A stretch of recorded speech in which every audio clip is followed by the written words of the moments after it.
Brethren, with joy I come to you today to bring with you words from the Word. And I trust that as we together listen to words from the Word, that your heart will be blessed as a believer, that you will be encouraged. And if you're listening and you do not know Jesus, that you would see the need to trust Him before it is eternal too late. In the third stanza of the song Heavenly Sunlight, taken from 2 Corinthians 4:6, written by H.J. Zelly, it is said, "In the bright sunlight, ever rejoicing, pressing my way to mansions above, singing His praises, gladly am walking, walking in sunlight, sunlight of love." Heavenly sunlight, flooding my soul with glory divine. Hallelujah. I am rejoicing, singing His praises. Jesus is mine. What a word. What an encouraging word. These songs are so powerful. The words of these songs, when you meditate on these words, they do something for us. They just lift our spirits and encourage us to go on living for our Lord. Well, let's build a little more on what we started some mornings ago. I close by telling you that many today would say, let's put away doctrine and let's get together as one. And I told you, well, if I understand what doctrine is, which means teaching, then it's not possible for me to put away the teachings of the Word of God just to join with others. To put aside sound biblical teaching would also be putting aside sound biblical. Paul said in the book of Ephesians, chapter 4, as we look at practical Christian living, he said, "I, therefore, the prisoner of the Lord." Now, one may ask the question, why would he refer to himself as the prisoner of the Lord? I'm sure that the answer that would come back to you would be Paul was in prison. Where he was in prison? He was in prison at Rome. But not because he committed a crime. He didn't steal anything. He didn't murder anybody. So why he was in prison? He was in prison because he believed and preached Christ. This he made mention of. In chapter 3 and in verse 1, he said, "For this cause, I, Paul, the prisoner of Jesus Christ, for you Gentiles." He got arrested, got in prison for preaching the gospel to the Gentiles. Now, being in prison for something like preaching the gospel would cause many of us to be upset today.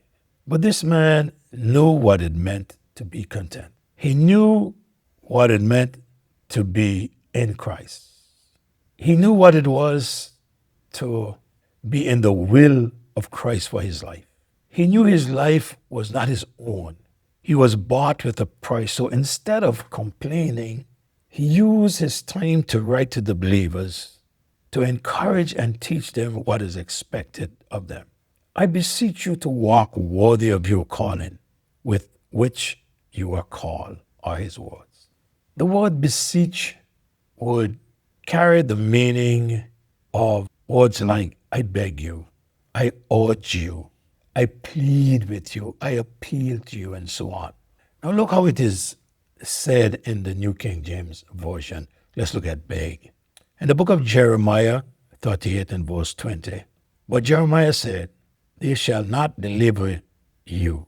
Please obey the voice of the Lord, which I have speak to you. So it shall be well with you and your soul." Jeremiah is begging them to receive the word, and he used the word please. "I beg you, please, to receive it." Peter, in 1 Peter 2:11, he said, "Beloved, I beg you, as sojourners and pilgrims, abstain from fleshly lusts which war against the soul." Then the word beseeched is used in the King James Version. In Romans 12:1, he said, "I beseech you, therefore, brethren, by the mercies of God, that you present your bodies a living sacrifice, holy, acceptable unto God, which is your reasonable service." Here again, he's using the word "I beseech you," plead and begging. In some places, the word urge. Paul wrote to the Corinthian believers, he said, "Therefore I urge you imitate me. To the Galatians, he said, brethren, I urge you to become like me, for I became like you. You have not injured me at all. And then we see the word plead. Now then, we are the ambassadors for Christ, as though God were pleading through us. We implore you, or on Christ's behalf, be reconciled to God. To the Corinthians, in chapter 6, verse 1, we then as walkers together with him also plead with you not to receive the grace of God. In chapter 10, verse 1, now I, Paul, myself, am pleading with you by the meekness and gentleness of Christ, who in presence and lowly among you, but being absent and bold towards you. John, in 2 John, he says, and now I plead with you, lady, not as though I wrote a new commandment to you, but that which ye have heard from the beginning, that ye love one another. Paul appealed to some folks. In his letter to Philemon, he said, I thank my God, making mention of you always in prayer, hearing of your love and faith which ye have towards the Lord Jesus and towards all saints, that the sharing of your faith may become effective by the acknowledgement of every good thing which is in you in Christ. For ye have great joy and consolation in your love, because the hearts of the saints have been refreshed by you, brother. Therefore, though I might be very bold in Christ to command you, yet it is fitting. Yet for love's sake I rather appeal to you, being such a one as Paul the aged, and now also a prisoner of the Lord.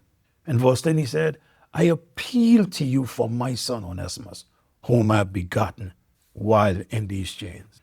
In the Old Testament, though, in those times and under the law, it would be a demand or a command when speaking. For instance, if you go to Deuteronomy chapter 7, verse 1, 10, and verse number 11, he says, and Moses with the elders of Israel commanded the people, saying, keep all the commandments which I command you this day. In verse 10, thou shalt therefore obey the voice of the Lord thy God, and do his commandment and his statutes, which I command thee this day. And verse 11, and Moses charged the people the same day, saying, I command you. You can look at that in Numbers chapter 34, how the command was given there over and over in verse 1 down to verse number 7. Moses would command people when he gave a word from God. In the New Testament times and under grace, the writers beseech. They beg, they urge, they plead or appeal. And here the Apostle Paul is beseeching the believers at Ephesus. And not only the believers at Ephesus, he's beseeching us today. So hear what he said. I beseech you, I therefore the prisoner of the Lord, beseech you that you walk worthy of the vocation wherewith you are called. I beseech you to walk worthy of the calling with which you are called. In other words, what Paul is saying, believers, we must walk in unity.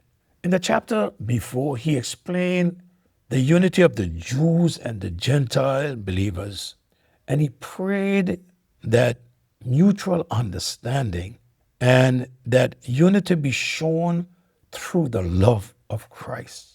Paul now goes on to explain how they were to walk in the unity of the body. Some hold this to be seen on the basis that I am the prisoner of the Lord. You should walk worthy because he's the prisoner of the Lord. I believe he's saying, based on what I said to you in the previous chapter, this should cause you to walk worthy. Not that you walk worthy because of him, but because of what he said to you in the chapter before. I believe what he is saying is, you walk as a believer, let it be notable. It should be in line with your calling. My walk should be in line with my calling. God has called us, first of all, to be Christians, to be born again, to be his children, and we should walk after that calling. And then God has called some of us to be preachers. We should walk after that calling. And when we use the word walk, it just simply means we should behave differently. We should behave based on our calling. Others must be able to look at your lifestyle and conclude, there goes a believer, there was a child of God.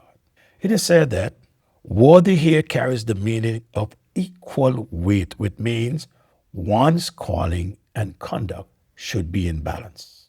He used this admonition to the Thessalonians in 1 Thessalonians 2:12. He said that you would walk worthy of the Lord who have called you unto his kingdom and glory. And then to the Colossians, in Colossians 1:10, he said that you might walk worthy of the Lord unto all pleasing, being fruitful in every good work and increasing in the knowledge of the Lord. What is Paul saying to us? Paul saying to us, our walk must be according to our profession. If we profess Christ, then we should live Christ. If we say that we are Christians, then people should see Christ in us. My time is up, but I'm anxious to come on back and share with you in the next devotion. So may God bless you and keep you and make his face to shine upon you. And thank you for sharing. Lord, thank you for your word today. Bless it to the hearts of each and every one that has listened, and help us to put it in practice. In Jesus' name I pray. Amen. God bless you. Have a great day. Let's continue in our next devotion to look a little deeper in the book of Ephesians.